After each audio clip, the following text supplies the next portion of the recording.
Eu sou um pregador que gosto sempre de servir comida nova e quente, como um bom garçom. Mas nessa semana eu fui pego de surpresa aí pelo irmão Wilson, porque eu estava escalado para o próximo domingo, e tirei do baú um sermão oriundo ainda do século passado, mas muito atual para os nossos dias e sempre muito novo quando passa por dentro de nós. Eu e Gil, em nosso culto diário de oração, recentemente lemos um capítulo por dia do Evangelho de Lucas. E eu descobri alguns textos em Lucas que parece que eu nunca tinha lido antes. E olha que eu já li a Bíblia muitas e muitas vezes. É interessante isso. Então, neste ano, segundo ano de Covid, eu vou ser orientado pelo médico amado nas minhas mensagens. E o texto de hoje é um texto muito interessante sobre o apóstolo Pedro, no capítulo 22 do Evangelho de Lucas, versículo 31 ao versículo 34. Jesus diz a Pedro: Simão, Simão, eis que Satanás vos reclamou para vos peneirar como trigo. Eu, porém, roguei por ti para que a tua fé não desfaleça. Tu, pois, quando te converteres, fortalece a teus irmãos. Ele, porém, respondeu: Senhor, estou pronto a ir contigo, tanto para a prisão como para a morte. Mas Jesus lhe disse: Afirmo-te, Pedro, que hoje 3 vezes negarás que me conheces, antes que o galo cante. Quero sublinhar esse versículo. E tu, quando te converteres, fortalece teus irmãos. É a conversão do amor. Nos anos 90, eu já morando aqui em Brasília, fiz uma viagem de ônibus a Ilhéus, sozinho, para rever uma espécie de segunda mãe que eu tenho lá em Ilhéus, que morava em Olivença, um bairro privilegiado de Ilhéus, na beira do mar. E eu passei com ela lá uns 10 dias. E um dia de manhã estava numa barraca na minha praia predileta, chamada Cainágua, e bebendo uma água de coco. E na barraca vizinha, em som muito alto, uma música me chamou a atenção. Era alguém cantando um hino. Eu nunca encontrei esse hino. Não me lembro das estrofes, mas o refrão dizia: derrama, Senhor, derrama, Senhor, derrama sobre nós o teu amor. E aquilo me tocou a alma. Foi a fundo no meu coração. E eu, obedecendo o Espírito, a Ruá de Deus, desci às águas do mar, mergulhei 3 vezes, em nome da Trindade Santa, e fui batizado no amor. Desde então, o amor passou a ser a nota que orientaria todas as minhas ações ministeriais nas minhas igrejas e nos meus pastorados.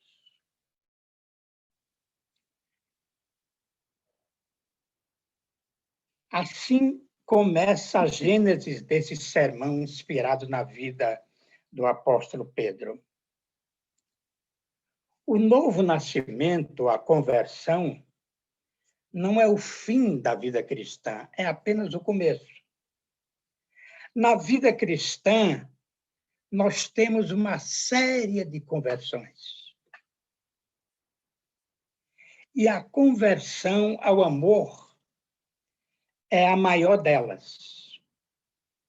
Porque é com amor que nós nos parecemos com Deus, que nos assemelhamos a Cristo. A própria fé e a esperança, que são também virtudes teologais, sem amor pode ser adulterada. A fé transforma-se em fanatismo sem amor. E a esperança em alienação sem o amor. E o que há de mais profundo na conversão é a conversão do ego, através da autorrendição. E o que há de mais profundo no ego é a aspiração de amar e ser amado. Nós fomos criados por Deus, que é amor, para amar e sermos amados. Se não amamos e não somos amados, violamos a mais profunda lei do nosso ser. O texto lido encontra-se entre a celebração da Páscoa e a instituição da Ceia do Senhor e o Getsemane. É um texto solene, belíssimo, e tão importante para a igreja que foi registrado nos 4 evangelhos, para que nós nunca nos esquecêssemos dele. Talvez este seja o erro principal da igreja. Esquecer do amor. A conversão do amor é a conversão da perversão. Porque temos amado as coisas falsas com o amor falso. O eu, o sexo, a posição, o poder, o prazer, as posses. O teólogo Nelson Ferrer diz que teve 3 conversões. A primeira foi ao cristianismo tradicional. A segunda foi à honestidade, à ética. E a terceira e definitiva foi ao amor de Deus e do homem. Um grande homem está diante de nós hoje. Não foi perfeito, mas o principal líder apostólico da igreja.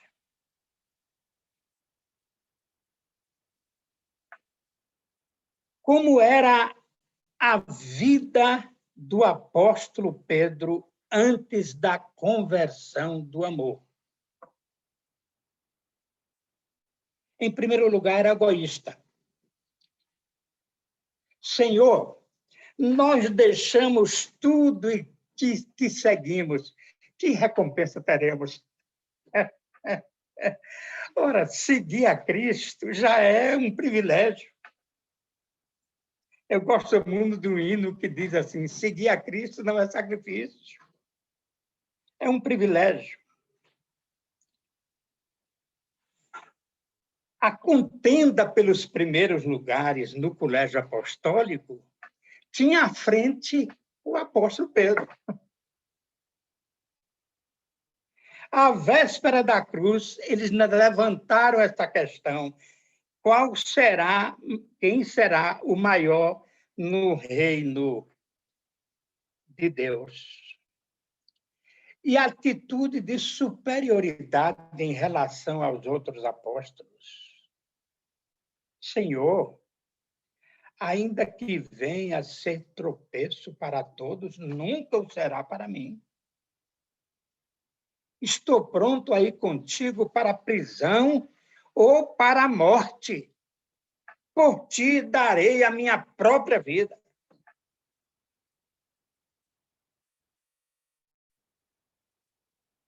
Antes que o galo cante, Pedro, 3 vezes me negarás. Porque o diabo te reclamou para te peneirar como trigo. Mas eu orei por ti para que a tua fé não desfaleça. E tu, quando te converteres, fortalece teus irmãos. Pedro já era crente. Deixou tudo para seguir Jesus. O que lhe faltava era a conversão do amor. Em segundo lugar, o Pedro, antes da conversão do amor, tinha uma fé imperfeita, tanto que Jesus disse: eu vou interceder por ti para que a tua fé não desfaleça. Era uma fé imatura. Ele tinha fé suficiente para dizer: tu és o Cristo, Filho do Deus vivo. E assim ser usado pelo Espírito Santo.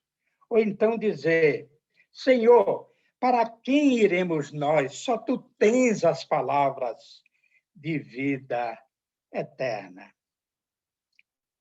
Mas quando Pedro, o aventureiro, viu Jesus andando sobre as águas do mar da Galiléia, ele quis andar também.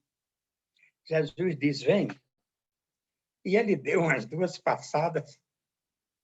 E, ao invés de olhar para Jesus, olhou para as ondas, olhou para o vento e começou a afundar. Homem de pequena fé. Jesus estendeu a mão e levantou o seu apóstolo. E a tríplice negação. Quem inventou o negacionismo, hoje tão em moda, foi o apóstolo Pedro. Negou Jesus Cristo 3 vezes, mas desavergonhadamente mentiu. No pátio do sumo sacerdote, quando prenderam Jesus, Pedro, que o seguia de longe, foi introduzido por outro discípulo que conhecia o sumo sacerdote. E a criada da porta disse: você também é um deles. Você andou com Jesus o Nazareno.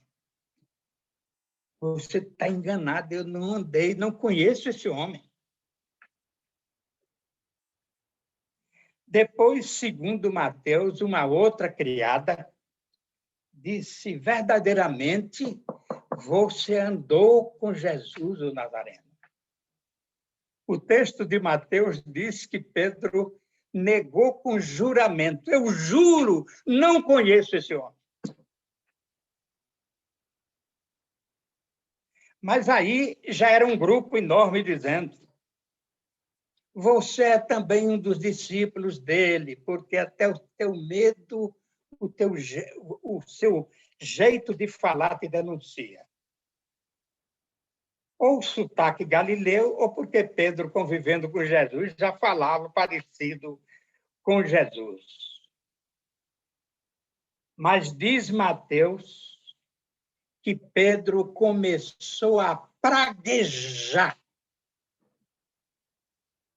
e a jurar voltou à velha gíria de pescador,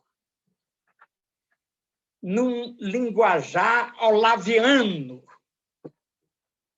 para dizer que não conhecia Jesus.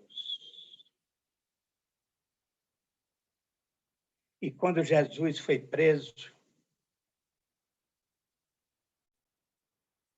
a atitude mundana de Pedro foi também revelada. Em primeiro lugar, porque, certa ocasião, Pedro perguntou a Jesus: Senhor, até quantas vezes meu irmão pecará contra mim para que eu perdoe? Até 7? Pedro queria colocar um limite no perdão. Ele achava que Jesus poderia lhe dar parabéns. Ou então achava que essa bondade de Jesus Cristo, que aceita todo mundo, tem de ter um limite.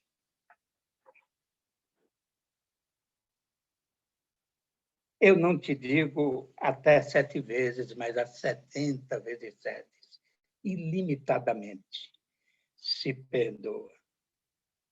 A ideia mundana do reino, quando Jesus disse que convém ir a Jerusalém, ser preso, ser julgado e ser morto, Pedro pega Jesus pelo braço e diz: longe de ti, Senhor, tal coisa. Arreda-te, Satanás. A pessoa impulsiva como Pedro pode ser usada pelo Espírito Santo e pode ser usada por Satanás. Era uma atitude mundana. E quando Jesus foi preso, ele pegou a espada e cortou a orelha de Malco, o soldado. Era uma atitude zelota, violenta. Quem usa a espada, Pedro, pela espada será ferido. Se eu quisesse, pediria ao Pai e ele me mandaria 12 legiões de anjos para defender-me. Eu estava pensando, 12 legiões de anjos é algo extraordinário. O exército assírio foi derrotado, milhares de soldados, por um anjo só.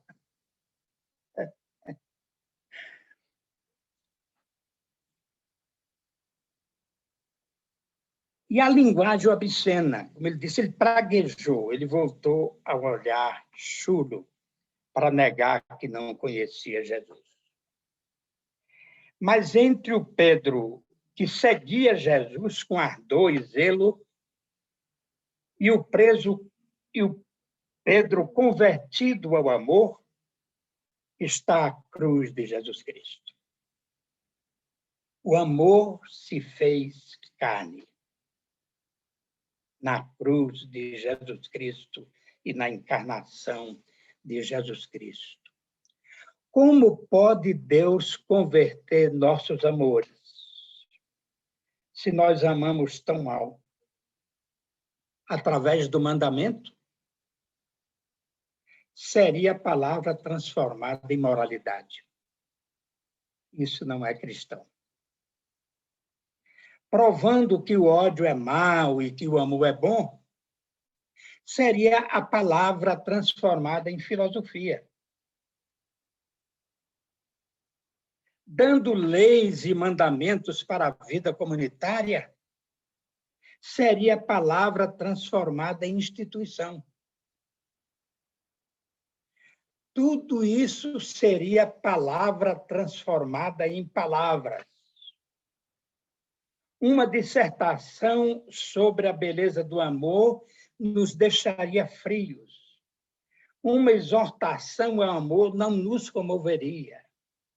Uma ordem para amar nos deixaria insubmissos. Esta, aliás, é a proposta do islamismo. A palavra se fez livro no Alcorão. Mas a proposta cristã é a palavra se fez carne. Na cruz, Jesus Cristo responde os anseios mais profundos dos nossos corações e todas as nossas inquietações e interrogações da vida. Deus nos responde revelando sua natureza de um modo incrível, impossível. A cruz de Jesus Cristo é loucura de Deus. A cruz é, ao mesmo tempo, revelação e reconciliação. Jesus deu a vida pelos amigos e pelos inimigos, recebendo o castigo pelos nossos pecados. A cruz desmascara as estruturas humanas e demoníacas.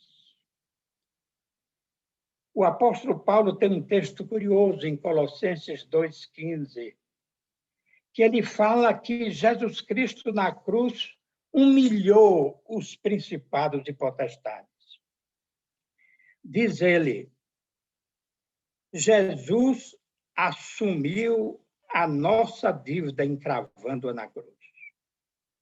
E despojando os principados e potestades, publicamente os expôs ao desprezo, triunfando sobre ele na cruz. Esta é uma imagem do Império Romano. O exército romano, quando dominava uma cidade, acorrentava a sua liderança e fazia desfilar pelas ruas principais da cidade, humilhando, despojando as autoridades de poder. Mas como Jesus Cristo zombou dos poderes deste mundo, dos poderes demoníacos na cruz, pelo amor. É o único poder que não se corrompe. O poder do amor. Por isso o mundo anda tão mal. A igreja anda tão mal. Porque as pessoas não descobriram a cruz do Senhor Jesus Cristo. A cruz era o grande assunto de Moisés e Elias no Monte da Transfiguração. É o assunto central na Bíblia, o coração do Evangelho. Só na cruz de Cristo nosso amor pode ser redimido. Somente nela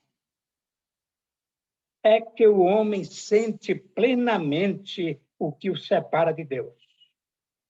Mas é nessa mesma cruz e tão somente nela que o homem percebe não estar mais separado de Deus, afirma o teólogo Emil Brunner.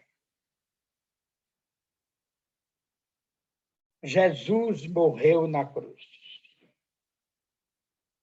O sol se envergonhou. O céu parou. Os anjos ficaram estupefatos. Como se a ordem do universo, de repente, entrasse num caos. Como se todas as catástrofes apocalípticas caíssem sobre Jesus Cristo e sobre o mundo. Parece que o mal, o ódio, a morte, a injustiça estão triunfando. Mas o Cristo na cruz diz, Pai, perdoa-lhes, porque não sabem o que fazem. E a morte não poderia aniquilar tal vida. Ele ressuscitou para dizer-nos que o bem, o mal, a justiça, a vida tem a última palavra. Feito esse parêntese, voltemos a Pedro. Vamos para João, capítulo 21, a partir do versículo 15. na última aparição do Cristo ressurreto aos apóstolos no Mar da Galileia. Pedro, na presença dos apóstolos, e o texto dá a impressão que, andando na praia do mar, interrogou a Pedro: Simão, filho de João,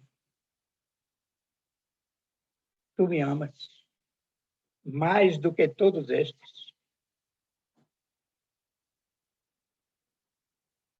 O texto no grego diz que Pedro diz: Senhor, tu sabes que eu gosto de ti. Pastoreia as minhas ovelhas. Ser convertido ao amor é ser convertido no berço da alma. Toda a vinda em Jesus traz o sentimento de regresso ao lar. Eu li que teólogos na França, no século XIV, fizeram uma experiência estranha. Colocaram um bebê num quarto isolado, com todo o conforto, com todo alimento, e dentro de pouco tempo o bebê morreu. Diagnóstico: falta de amor. Uma criança não pode viver sem amor. A ciência está descobrindo o amor. Só nele somos plenamente curados. Paul Menage diz que o amor é o remédio para a enfermidade do mundo. As pessoas precisam de amor, sentido e segurança. A carência de amor é a causa dos nossos males. Eu tenho uma amiga pastora da Igreja Batista Independente, eu fiz o casamento dela, que me confessou que aos 12 anos foi estuprada pelo pai. E ela não podia contar à mãe que idolatrava o pai. E cresceu com ódio no coração, odiando o pai, querendo matar o pai. Aos 18 anos se converteu totalmente a Cristo e ao amor, e perdoou o pai. E na morte do pai, eu estava lá, participando da cerimônia fúnebre. Ela chorava copiosamente, como se aquela mágoa, aquele crime que o pai havia cometido contra ela não tivesse existido. Eu tive uma experiência, juntamente com a minha família, com os adolescentes. Eu era pastor da Terceira Igreja Batista, e 3 adolescentes lindos, 2 meninas e um menino. O menino era o mais novo. Começaram a frequentar a igreja e, pouco a pouco, eu fui descobrindo que eles perderam a mãe, o pai não dava atenção a eles, casou-se com a empregada, eles não aceitaram isso e foram internados lá no CTA de Ceilândia, Centro de Triagem de Adolescentes. Mas vinha passar o domingo com o pai e frequentava a igreja.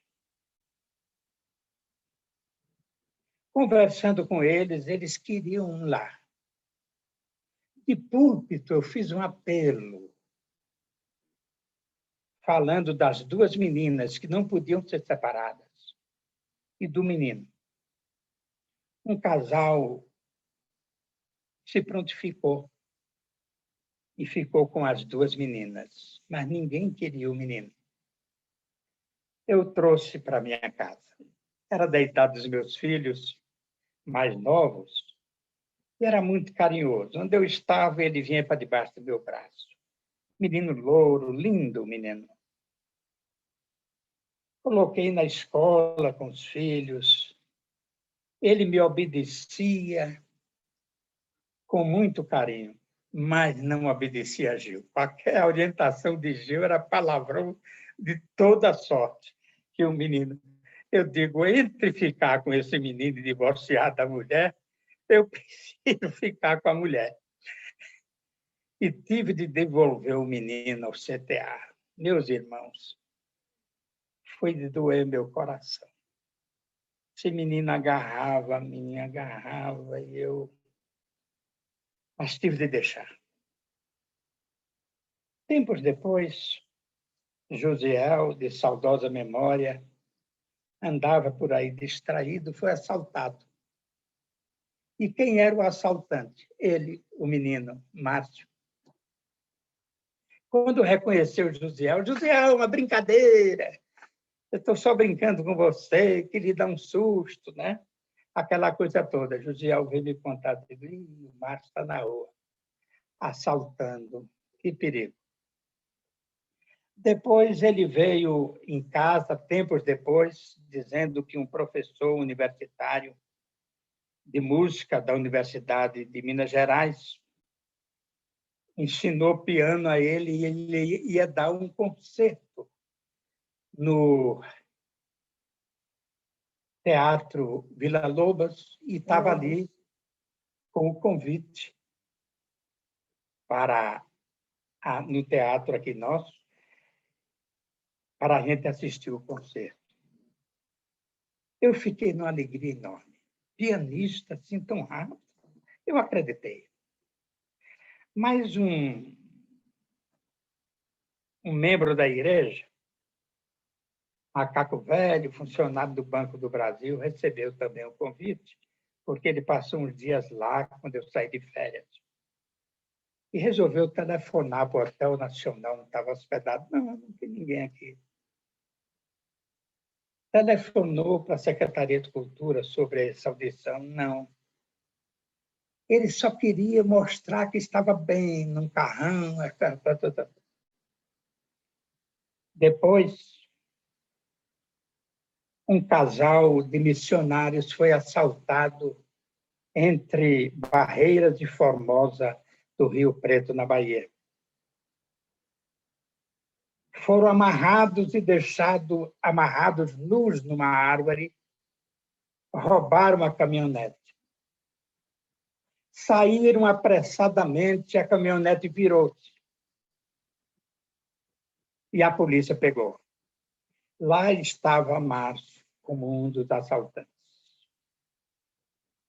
E a polícia baiana não dá refresco. Meteu o cacetete no carro mesmo, levando para Formosa. Enquanto batia, ele dizia: eu sou amigo do pastor Júlio, não me bata.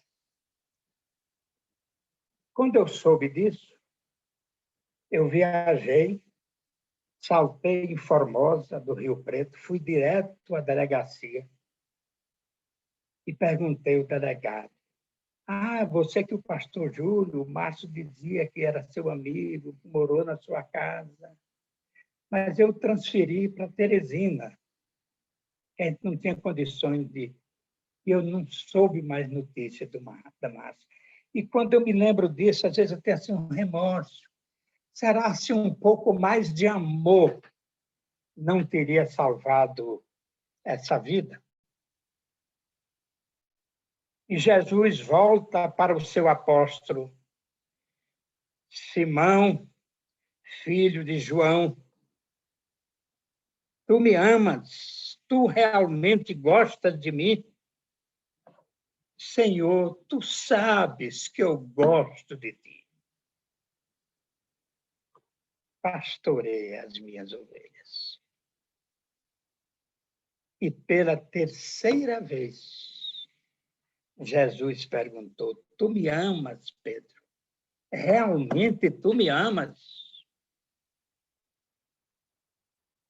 Neste momento, Pedro rendeu-se. Senhor, tu sabes todas as coisas. Tu sabes que eu te amo. Apacenta as minhas ovelhas. Ainda disse Jesus que Pedro haveria de glorificar ele pela sua morte. Já velho, seria conduzido para um lugar que ele não queria. Mas o velho Pedro ainda olhou de solaio assim para João e disse: quanto a este? Jesus disse: se eu quero que ele fique até que eu venha, o que te importa? Segue-me tu. E Pedro aprendeu. Foi o grande gigante no Pentecostes. Aprendeu que não há comida imunda com Cornélio. Abriu seu coração. E diz a tradição que ele foi crucificado em Roma, de cabeça para baixo, porque não era digno de ser crucificado como Jesus Cristo. Quantas vezes o galo cantou durante a nossa jornada e a nossa vida?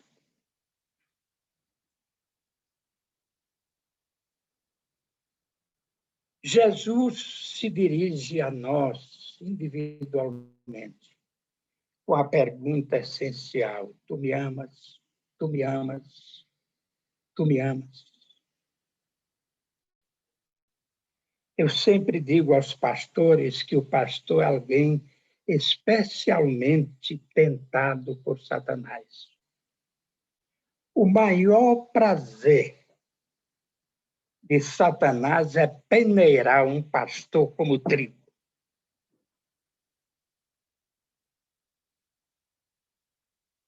Com o tempo, Deus nos ensina a fazer do diabo um aliado. Porque enquanto ele nos tenta, Deus nos prova. Foi assim com Pedro, foi assim com Paulo, porque o meu poder se aperfeiçoa na fraqueza. Tu me amas, tu me amas, tu me amas. Se me amas, ama as minhas ovelhas, ama seus irmãos. Ouvi a história de um pastor anglicano severo, patriarca, tinha 7 filhos, morava numa casa enorme e odiava o arcebispo da igreja anglicana. Falava mal do arcebispo sempre. E um dia no jantar, ele sentou à cabeceira, a esposa do lado, os 7 filhos. A outra cabeceira ficou vazia na longa mesa. E ele começou, no culto doméstico, a sabatinar os filhos. Os filhos tinham terror dessa sabatina. Nisso, bateram a porta. Era um mendigo. Educadamente, o pastor colocou na outra cabeceira. E disse: já que o senhor vai participar do nosso jantar, vai participar também da sabatina. Quantos são os mandamentos da lei de Deus? O homem disse: 11. Ele disse: mas você é ignorante. Não sabe que lá em Êxodo 20 são 10 mandamentos da lei de Deus? E o mendigo disse: é, pastor, mas você esqueceu do novo mandamento. Novo mandamento vos dou, que vos ameis uns aos outros, assim como eu vos amei. Nisto conhecerão todos que sois meus discípulos, se tiverdes amor uns aos outros. Dizendo isso, tirou o disfarce de mendigo, era o arcebispo. Diz a história que aquele pastor transformou-se num pai amoroso, num pastor extraordinário, porque se convertera ao amor.